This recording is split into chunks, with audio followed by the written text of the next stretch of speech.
은행 금리가 졌다고 하면은 당장에 돈 땡겨가지고 집을 사든가 말든가 해야 되는데 왜 일본 사람들이 이래도 집을 안 사는 거야? 구독과 좋아요, 알람 설정 감사합니다. 일본이란 나라가 부동산이 약간 특이한 점도 있지만은 한국이랑 유사한 점도 꽤 많이 있습니다. 특히 이제 일본은 부동산 버블을 한번 겪은 나라로서 흔히 말하는 집값이 갔다가 이렇게 하면 내려왔잖아요. 예, 그런 상황을 겪은 나라이기 때문에 현재 일본의 어느 정도 이제 이런 부동산 상황이 대한민국 사람들에게도 어느 정도 이제 좀 참고가 되지 않을까. 왜냐면은 이제 한일 간의 경제 격차, 뭐 환율이라든지 그런 걸 따졌을 때 생활 물가 수준이라든지 그게 일본이랑 한국이랑 거의 비슷해요. 솔직히 말하면은. 맞아. 급여 소득자로 봤을 때 평균이 일본이 높긴 하지만은 일반 서민들 기준으로 봤을 때 그렇게 큰 차이가 나지는 않습니다. 예, 교통비 비싸는 그런 것만 빼고. 일본의 부동산이 어떤 상황인지 거기에 대해서 일본 사람들이 어떤 라이프 스타일을 하고 있는지 좀 참고 자료를 드리려고 오늘 이걸 들고 왔습니다. 그래서 이제 타이틀이 일본에서 집을 안 사는 사람들이 늘어나는 이유인데 정말 심플한 의미입니다. 예전에는 이제 일본에서 이제 결혼을 하고 나서 집을 사는 게 테크트리예요. 흔히 말하는 성공한 서민의 삶이잖아. 좋은 대학을 들어가서 20대 때 대기업에 들어갑니다. 30대 되기 전쯤에 결혼을 해요. 그리고 딸 하나, 아들 하나를 낳아요. 그리고 마이홈을 딱 세웁니다.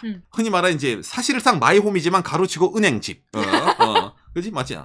뱅크 하우스를 딱 이제 세워가지고 이제 그걸 이제 쭉 가는 게 이제 어쩌면 일본 사람들의 평균적인 삶이에요. 여기에 대해서는 이제 박간의 과거 영상인 이제 뭐 짱구는 못 말려로 보는 일본의 뭐 사회 이런 걸 보면 나오듯이 이 짱구 아빠 또한 일본 사람들이 어찌 보면 그림에 그려놓은 듯한 이 서민의 생활을 90년대에 좀 그려놨다. 라고 보면 됩니다. 90년대 생활상을. 근데 그게 뭐 지금까지 그게 바뀌었나요? 바뀌지 않았습니다. 일본의 나라가 건 30년 가까이 디플레이션 상태에 있고, 그래서 이제 그 상황이 그대로 가는데, 요 몇 년 사이에 약간 바뀐 것도 있어가지고, 그것도 좀 종합해가지고 알려드리려고 합니다. 예. 그래서 이제 아까 말한 대로, 뭐 이제 좋은 데 들어가서 결혼을 해가지고, 그 다음에 이제 마이홈을 가지고, 이제 거기서 쭉 산다. 이 기조가 상당히 일본에서 많이 무너져 내렸습니다. 일단은 마이홈을 사기 위해서는, 일본의 뭐 웬만한 셀러리맨들도 은행에서 빚을 지려면은 일본에서 제일 근간이 되는 게 이 사람이 정직원인가 아니면은 비정규직인가 이런 걸로 흔히 말하는 심사에 들어갑니다. 정규직이어야지 이 친구가 정년 때까지 그 회사에 붙어 있을 거고 그리고 퇴직금도 나오니까 원금을 회수할 수 있겠구나 이자를 회수할 수 있겠구나 이제 그런 식으로 은행이 이제 심사에 들어간단 말이에요. 하지만 비정규직이 많아진다면은 그렇죠. 이 친구가 이 회사에 어느 정도까지 붙어 있을지 모르겠고 당장에 지금 급여가 좋다 하더라도 이거는 지금 분인지 몰라. 이 친구 좀 에반데 이래가지고 심사가 잘 안 된 경우가 상당히 많이 있어요. 일본에서도 이제 정규직이 점점 줄어들고 비정규직이 늘어나는 추세가 2000년대부터 상당히 심화가 됩니다. 그러면 사람들 어떻게 해야 되겠어? 그러면 집을 사고는 싶은데 이 집을 사기에는 엄청나게 큰 부채를 가지는 거잖아. 집이라는 자산을 가지더라도 은행에 대한 현금 부채잖아요. 당장에 이걸 뭐 중고로 판다 하더라도 본인이 샀던 값 그 이상은 가질 수가 없기 때문에 일반 집은 그래가지고 사람들이 거기서 많이 포기를 하기 시작합니다.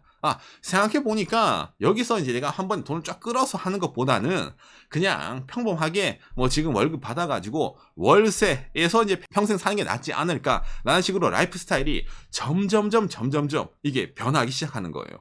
당장의 일본인들의 평균 급여가 과거부터 지금까지 좀 내려가고 있습니다. 그러다 보니까 들어오는 돈이 적잖아요. 들어온 돈이 적은데 그 들어오는 점점 적어지는 본인의 돈을 가지고 미래 계획을 세워가지고 집을 산다는 것 자체가 상당히 어려워진 거예요. 거기다가 또 뭐 과거에 있었던 부동산 버블 붕괴로 인해 가지고 부동산 신화가 무너졌잖아. 집을 사게 되면은 집 가격이 오를지도 모르는데 그 오를지도 모른다는 신화가 사라진 거예요. 집을 사게 되면은 감가상각으로 가치가 떨어진다. 땅값이 그렇게 오르진 않을 것이다. 라는 인식이 팽배해졌기 때문에 일본에서는 그만큼의 버블 붕괴라는 게 일본 사람들에게 심어준 인식이 어마무시하다는 겁니다. 투자의 부동산에서 이제는 가치 상실의 부동산으로 바뀌어진 거예요. 그러다 보니까 사람들이 집을 사는 것보다는 월세에 있는 게 좀 더 현재 본인의 이 라이프 스타일과 경제 상황에 어울린다고 생각을 해가지고 월세에 사는 사람들이 점점 늘어나게 됩니다. 월세 사는 사람들이 점점 늘어난다는 말은 즉 뭐다? 그렇죠. 집을 안 사는 사람들이 늘어나고 있다는 말이에요. 이게 간략한 이유 중에 하나입니다. 그 중에는 안 산다라는 사람뿐만 아니라 못 산다라는 분도 포함되고 있지만 일본도 엄청난 격차 사이기 때문에 그러니까 어느 정도 소득이 있는 사람과 소득이 없는 사람의 차이가 상당히 심한 나라예요. 그러다 보니까 전체적인 서민 파일을 볼 때 약간 미파일을 봐야 되는데 미파일을 봤을 때 좀 사지 못한 사람이 많이 늘어나고 있습니다. 그렇기 때문에 항상 이런 얘기 나올 때마다 박간에서 여러분들에게 이런 걸 보여드리잖아요. 그러니까 한국 사람들한테 이거 보여주면은 눈이 뒤집힌다는 그거. 매번 나오는 거. 매번 부동산 얘기할 때마다 이거 한 방이면 다 해결이 돼 그냥. 뭐냐면 그렇죠. 일본의 장기 주택금리죠. 주택론 비교. 그러다 보면은 변동금리 1위 0.41%. 고정금리도 0.55%. 이런 거 있구나. 그죠? 이거 볼 때마다 대한민국 사람들은, 진짜 일본 사람들 지정신이 아니구나. 은행 금리가 졌다고 하면은 당장에 돈 땡겨가지고 집을 사던가 말던가 해야 되는데, 왜 일본 사람들이 이래도 집을 안 사는 거야? 라는 의문점이 들잖아요. 그죠? 방금 그 의문점에 대한 답이 아까 말씀드렸던 버블이 붕괴가 되고, 부동산은 가치 상실이 되고, 당장에 이 심사에서도 통과되기가 힘들고, 이게 통과가 되더라도 내가 이 은행에 돈을 갚아 나갈 수 있을까? 당장의 원금. 거기에 대한 불안감이 상당히 크다는 거예요. 그러다 보니까 돈을 안 빌리잖아요, 사람들이. 그러니까 이자가 내려가는 거예요. 정말 단순한 원리입니다. 사람들이 너나 할 거 없이 막 집을 짓거나 막 하면은 은행도 그러면 우리가 은행 이자를 올려야 되지 이러잖아. 근데 일본 그게 아니라 계속 내려가는 거예요. 그렇기 때문에 여기에 대해서는 이게 지속적으로 은행들이 PR을 합니다. 여러분 제발 돈 좀 빌려가서 집을 지으세요. 일본에서 마이홈을 짓는 것이 여러분들의 드림 아니겠습니까? 짱구와 빠멘치로 집을 지어가지고 가족들이 행복하게 사세요. 라고 말을 하지만은 요새 라이프 스타일이 뭡니까? 나는 집을 지을 정도의 욕구가 없어요. 차 뭐 굴러가면 되잖아. 일본 경차 있잖아. 저렴한 세금도 저렴한 경차 사고 BMW 벤츠 이런 거 안 사도 돼. 렉서스 안 사도 돼. 집은 그냥 월세방에서 살면서 그냥 나는 적당히 일하고 적당히 벌고 이 생활을 유지하고 싶어 라는 사람이 엄청나게 늘어나서 그래요. 그러니까 이게 안 나가는 거예요. 유지하고 싶어. 더는 유지할 수밖에 없어. 그런 현실이기도 하죠. 할 수밖에 없는. 그죠? 그러니까 정말 단순하지 않으니까 저거 보여주면 눈 돌아가잖아요, 여러분 당장에. 어머나 세상에 집담보 좀 대출 끼워가지고 어떻게든 나도 이제 수도권 쪽에 집 하나 마이홈의 꿈 이렇게 생각하잖아요, 대한민국 같은. 일본은 그렇지 않다는 거예요. 집을 사더라도 그 집 가격이 오를 거라는 보장이 없기 때문이죠. 당장의 수도권은 조금 다를지 몰라도 일본 전체로 봤을 때 집을 사게 되면은 중고 맨션, 중고 주택은 무조건 가격이 내려간다고 보면 됩니다. 무조건 내려간다고 보면 됩니다. 토지 가격은 그렇게 큰 변화가 없더라도 일단은 건물에 대한 내구도가 떨어지잖아요. 놔두면 그 감가상각이 장난 아니게 박히기 때문에 가격이 떨어진다고 보면 됩니다. 그리고 도시 사람 아니면 기본적으로 일본 사람들은 주택을 사는데 그거는 거의 100% 떨어진다고 생각하면 됩니다. 그죠? 사는 순간 들어가자마자 떨어진다. 그러니까 여러분들이 이제 일본 드라마라든지 일본 애니메이션 같은 거 보면은 주택집 있잖아요. 밑에 막 있고 보면은 그거는 이제 딱 짓는 순간에 반값이에요. 문 딱 열고 이것이 마이홈 선생님 주택 가치는 반값입니다. 이게 딱 박혀요. 그래서 일본 사람들도 집을 안 사는 대신에 월세를 들어 살잖아요. 이 월세 또한 맨션 월세가 주된 원세지. 맨션 한국으로 하면 아파트 있잖아요. 그런 게 이제 주된 원세지. 일반적인 중고 주택 있잖아요. 그런 거 월세를 내면 사람들이 잘 안 들어가요. 왜냐면 찝찝하다 느끼거든. 그런 거는 마이홈으로 들어가야지. 어떻게 중고 주택에 월세 주고 찝찝이 들어가? 자네 맨션이지. 거기다 중고 주택 들어가면 신경 쓰기 너무 많거든. 당장에 이런 게 일본 사회에서 주류가 되다 보니까 누가 급해집니까? 물론 이제 은행권도 많이 급해지죠. 왜냐면은 이런 이제 주택 융자 대출이 있잖아요. 이게 엄청나게 금액이 크잖아. 금액이 커가지고 일본의 셀러리맨들을 30년 동안 자기들의 어찌 보면 이제 소장농으로 만들어놔야 되는데, 그지? 매년 그 셀러리맨들 회사 가서 이제 일한다는 걸 농사로 표현하면은, 농사를 지으면은, 자, 이달치, 돈 내놔라. 이러면서, 그지? 지주가 돼야 되는데, 그게 없어지다 보니까 일본 은행들이 상당히 괴로워하기 시작합니다. 실제로 이것 때문에 일본 은행들의 재정 상태가 그렇게 좋진 않아요. 그런데 기업들에게 돈을 빌려주나. 근데 기업들도 솔까말 그렇게 돈을 빌릴 필요가 없어요. 당장에 일본이란 나라의 기업들이 기업 산의 유보금이 장난이 아니거든. 왜냐면 과감하게 투자를 하지 않고 그걸 최대한 리스크 관리로 돌리고 있는 게 일본 기업이기 때문에 일본에서 장사하는 금융권 은행들이 상당히 골치 아픈 문제가 현실 사회에서 지금 일어나고 있는 겁니다. 근데 지금 유일하게 찬스라는 말이 나온 거예요. 일본에서 현재 뭐가? 코로나가 오다 보니까 너나 할 것 없이 은행이 기댄다고. 코로나 특수란 말까지 생깁니다. 은행권에서는. 당장에 사람들이 돈을 빌려가고 싶어 하니까. 좀 이게 일본에서 어찌 보면 코로나 때문에 어느 한쪽에서는 상당히 죽을 맛인데 어느 한쪽에서는 평상시 없던 그런 게 생겨가지고 좀 좋아한다 이런 말도 있더라고요. 좀 신박하죠. 자, 아무튼 그래가지고 이 일본에서 논쟁이 일어납니다. 어떤 게 있냐면은 이거 있잖아요. 노후 생활은 주택 소유가 좋을까? 아니면 임대, 월세가 좋을까? 항상 이걸로 싸워. 항상 이 말이 있네. 그러니까 여러분들이 이런 말 들으면은 저 지정신인가? 라는 생각 안 듭니까? 야, 아무리 생각하더라도 월세는 달달이 버리는 돈이잖아. 그러면은 마이홈을 사면 그건 자기 집의 자산이 되잖아. 그게 플러스 아니야? 당연한 거 아니야? 라고 생각하지 않습니까? 이런 걸 들을 때. 기본적으로 그러네. 일본에서도 과거엔 그랬어요. 지금은 야 이거 보니까 집을 사면은 일단은 뭐 고정 재산세부터 해가지고 집은 달달이 관리비도 똑같이 월세만큼 들어가요. 그 다음에 뭐 맨션 같은 경우에는 그 주차비도 내야 돼. 월세도 주차비를 내야 되거든. 집을 사더라도 주차비를 똑같이 내야 돼. 평생. 평생. 거기다가 또 10년마다 한 번씩 대규모 수선 비용이라 해가지고 이 집을 이제 내구도가 떨어지잖아요. 그러니까 벽에 뭐 페인트 칠을 하던 뭐 고치던 그런 막대한 비용을 내야 돼. 집 산 사람들은. 그러니까 이걸 생각을 했을 때 집을 사게 되면은 당장에도 목돈이 필요하고 그 집에 거주하면서도 목돈이 필요해. 그러니까 내가 앞으로 얼마만큼 돈을 벌지는 모르는데 이 경기 상황에서 리스크가 크다는 거야. 근데 월세는 내가 예를 들어 한 달에 뭐 100만 원짜리 월세 집에 살았어. 근데 이번에 이직을 하게 돼서 월급 깎였어. 그러면은 50만 원짜리 월세 집으로 이사를 가자. 아니면 어디를 이사를 가자. 능동적으로 대처가 가능하다는 말이에요. 예. 본인의 자산 상황에 따라서. 그러다 보니까 이거 임대, 월세가 오히려 더 좋지 않을까라고 말하는 사람도 많이 생깁니다. 일본에서. 이게 왜 나올까? 집을 사면은 가격이 오른다는 보장이 없고 오히려 집을 사게 되면 가격이 내린다라는 생각이 박혀있기 때문인 거예요. 아까도 말했지만 여기에 대한 근거는 부동산 버블 붕괴입니다. 지옥을 봤기 때문이에요. 한번 지옥을 보고 나면은 다시는 그 지옥에 빠져들고 싶어 하지 않잖아요. 재밌죠. 그래서 집을 산다는 것 자체를 요새 이제 일본의 어떤 경제하는 사람들 나와가지고 바보 같은 짓이라고 한다. 이런 말 하는 사람이 있어요. 그 돈으로 주식 사세요. 그 돈으로 뭐 다른 투자를 하세요. 집을 사게 되면은 당신은 30년 동안 은행에 노예가 됩니다. 노예가 되니까 그 돈 가지고 월세 사면서 본인이 갖고 있는 여유금으로 투자를 해가지고 자산을 불려라. 그래가지고 나중에 뭐 집을 뭐 사든지 말든지 하는 게 현명한 경제 생활이지 왜 그런 식으로 투자를 하냐 이런 식으로 말하는 사람도 꽤 많이 있습니다.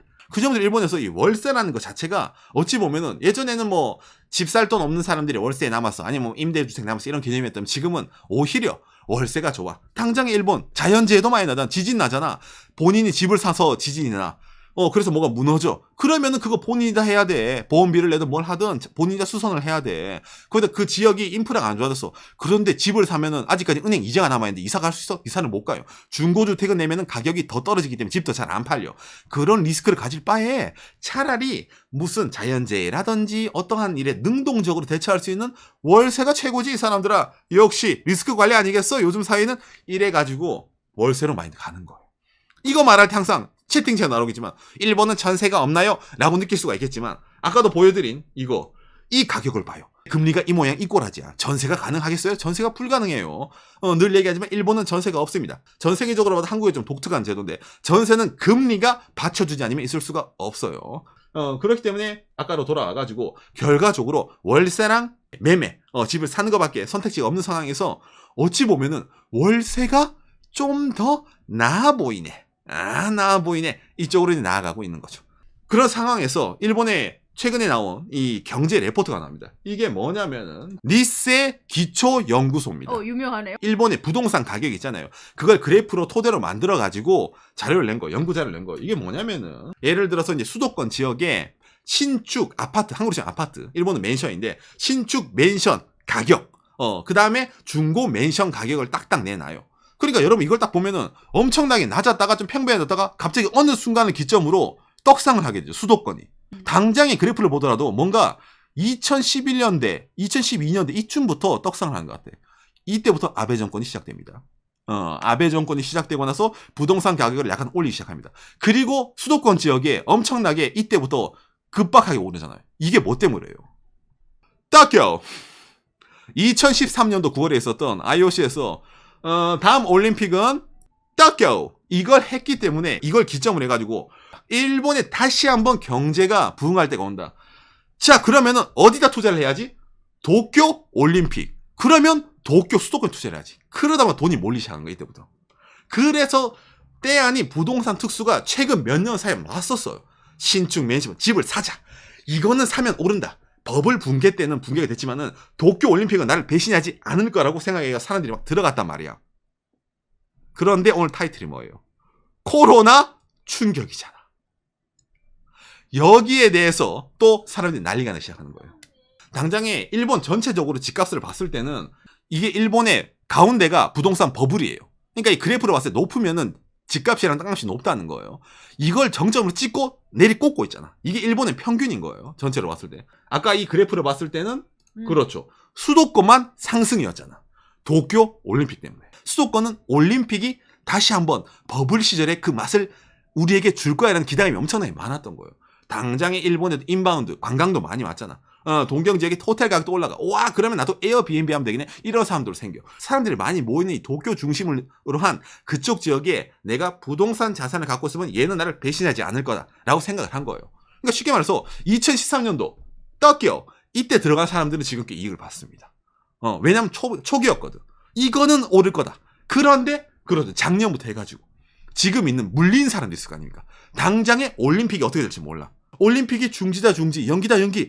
야, 이거 어떻게 해야 되지? 해가지고 지금 당장에 이 레포트는 뭐냐면은 중고 매물이 더 나오고 지금 당장에 올라있던 이 중고 맨션 가격 있잖아. 이것도 엄청나게 타격을 입을 거다라고 얘기를 하는 거예요. 왜? 코로나 때문에. 안 그래도 경제 상황이 안 좋은 사람들이 집을 너나 할 것이 낼 거다. 생각을 해봐요. 올림픽이 만일 개최가 안 돼. 그러면 올렸던 가격이 버블이 꺼질 거 아니야. 거기서 플러스 코로나라서 그 사람들이 돈이 없어. 집을 담보로 예를 들어 은행에 돈을 빌리는 사람들이. 그럼 어떻게 해야 될 것 같아? 내놔야 되잖아. 근데 사람들이 너나 할 것이 집을 내놔. 남들보다 빨리 팔려면 가격을 내려야 되잖아요. 점점 내려가지 않을까라고 말을 하는 거예요. 그래서 이게 일본 내에서는 제2의 부동산 쇼크가 될 거라고 말하는 사람도 있습니다. 도쿄 올림픽이 중지가 되고 코로나가 더블로 왔기 때문에 일본 내에서는 이 부동산을 보는 사람들은. 그래서 반대로 이걸 보면서 어떤 사람들이 웃고 있을 것 같아요. 역시 월세죠. 그래서 이런 정보가 더 나올 때마다 사람들이 집을 사는 데 대해서 한 번 더 부담을 느끼는 사람이 있는 거예요. 맞아. 집을 사면 뭔가 미래가 위험할 것 같다. 근데 반대로 오히려 또 돈이 있는 사람들 있잖아. 그런 사람들은 이런 기사를 봤을 때 어떤 생각을 할까? 드디어 동경 중심지에 떨이 매물이 나오는 거야. 줍줍줍 하려는 사람들이 이걸 지금 상당히 주목을 많이 하고 있다라는 사람들이 꽤 많이 있다고 합니다. 왜냐면 일본 내에서 아까 말했잖아요. 그런 사람들은 싸게 집을 주워가지고 못 하겠어요, 여러분. 이걸 하는 거야. 임대사업. 돈 있는 사람들이 일본에서 저렇게 맨션분이 싸게 나오잖아요. 그걸 주워서 임대사업을 치는 거예요. 그럼 어떻게 해야 돼? 서민들은 들어가야지. 그지? 그래서 일본에서도 이것도 말이 나오는 거예요. 떡겨 이것 때문에 올랐다가 떨어지는데 수익은 누가 얻는다고? 기존에 돈이 있던 자들이 다 가져가게 되는 거네. 딱 보니까 이런 식으로 나온 거예요. 당연히 코로나라서 일본에서도 어느 정도 여력, 경제적인 체력이 없는 사람들은 투자를 할 수가 없잖아. 뭘 할 수가 없는 거예요. 분명히 뭘 하기엔 찬스 같은 느낌인데 월세에 사는 사람들은 오히려 더 늘어나서 그렇지 역시 월세가 정답이지. 내가 뭐라고 그냥 난 월세에 살아야 되겠어. 이런 사람들과 저 친구들이 있으니까 줍줍줍 해가지고 임대 짭짤하구만 굿 이런 사람들도 더욱더 계층화가 더 심해지는 거예요. 이게 현 일본 부동산 상황인 겁니다. 어찌 보면 수도권 한정으로 이런 말을 하는데 왜 수도권이 이런 말을 하냐면 다른 지역은 우자도는 아까 말한 대로 사두면 내려가는 게 정설이기 때문에 이런 말이 안 나와요. 그런데 이 수도권을 왜 중점으로 사람들이 많이 관심을 가지냐면은 말해서 일본 GDP의 20%가 동경 그 다음에 그 주변 지역에서 다 나오는 거예요. 동경 수도권 중심의 부동산이 버블 때도 먼저 견인을 했고 지금 현재에도 또 견인을 하고 있는 거예요. 왜냐면 거기에 사람이 모이는데 돈이 모이잖아. 근데 그런 쪽의 정보가 상당히 중요하다 이거죠. 집을 사고 싶은 사람들도 촌에서 집을 사고 싶지 않거든. 동경에서 사고 싶거든. 가능하면 중심지에 가까운 곳에 그런데 알짜배기인 곳에 집을 갖고 싶어 하거든요. 수요가 있는 얘기를 오늘 좀 몇 개 해보려고 이걸 들고 왔습니다. 요시. 일본 사람들이 집을 안 사는 사람들이 늘어나는 이유, 부동산에 예전 버블이 붕괴돼서 가격을 믿지 못하느니부터 해가지고 일본 지방과 수도권의 이런 격차, 그 다음에 일본 사람들의 어찌 보면 소득의 변화, 그 금리가 오르지 않는 나라, 사람들이 돈을 그렇게 빌려가고 싶어하지 않는 나라, 본인에 대한 미래가 조금 불확실한 사람이 많이 늘어나다 보니까 거기에 대해서 어찌 보면 리스크 관리를 하고 싶어서 사람들이 좀 회피하게 되는 그런 문화가 기본적으로 자리 잡고 있다는 것에 얘기를 좀 해봤습니다. 박간이 또한 일본에 거주하면서 집을 사고 싶다는 생각을 꽤 많이 했었습니다. 실제로 집을 보러 다니기도 했었습니다. 일본 내에서. 주택도 보러 가고 그 아파트도 보러 간 가고. 적이 있네요. 있습니다. 하지만 못 샀어요. 못 샀습니다. 안 샀어 말고 못 샀어요. 예. 늘 얘기하지만 도와주십시오. 예. 도와주십시오. 은행 이자도 싸. 아까 말했죠. 0.5%밖에 안 돼, 연이율이. 주택 론이. 그러니까 지르면 지를 수가 있어. 내가 이걸 질렀을 때는 나는 이걸 30년간 이걸 이제 갚아야 되다 보니까 뭐 한국처럼 뭐 이거 집 내놓고 이사 바로 가고 뭐 어느 정도 매매가 활성화되고 이러면 되는데 그렇게까지 활성화되지 않다 보니까 박간의 오상이 살 수 있을 정도의 집은 이건 정확하게 해야죠. 우리가 살 수 있을 정도의 집은 그 이상의 집은 활발한 매매가 있을지도 모르겠지만 그러다 보니까 거기에 대한 불확실성도 있고 이게 10년마다 한 번씩 목돈을 줘가지고 뭐 수선을 해야 됩니다. 그 다음에 한 달 주차비가 대한민국 돈으로 한 20만 원 정도 줘야 됩니다. 그때부터 뭔가 좀 애매해지시 하는 거야. 야, 집을 사더라도 주차비는 월세 사는 거 멘트로 줘야 되고. 아파트는 그러네. 아파트는 관리비도 뭐야 이거. 이런 식으로 이제 부동산 얘기를 해봤는데 한국에서도 뭐 전세 뭐 이제 매매 월세가 있잖아요. 근데 전세가 좀 줄고 어쩌면 한국에서 이제 월세가 늘어날 수가 있다. 뭐 이제 매매 아니면 월세다 이런 식으로 말이 나오고 전 세계적으로도 매매랑 월세가 기본적인 주류 아닙니까? 일본 사람들은 오히려 지금 집을 사는 것보다 이 월세에 대해 좀 더 사람들이 많이 기울어 가고 있다는 거. 그 이면에는 이런 이유가 많이 있었다는 거. 거기다가 현 세대 사람들이 과거의 일본 사람들과 좀 다른 이제 뭐 생태, 정직원 비율이 많이 줄고 종신 고용이 많이 없어지고 일본에서도 이제 어찌 보면 이제 노동 환경, 라이프 스타일이 많이 바뀌어가기 때문에 거기에 대해 순응하는 단계로서 일본에서는 월세 쪽으로 많이 기울어 간다라는 게 오늘의 이야기였네요.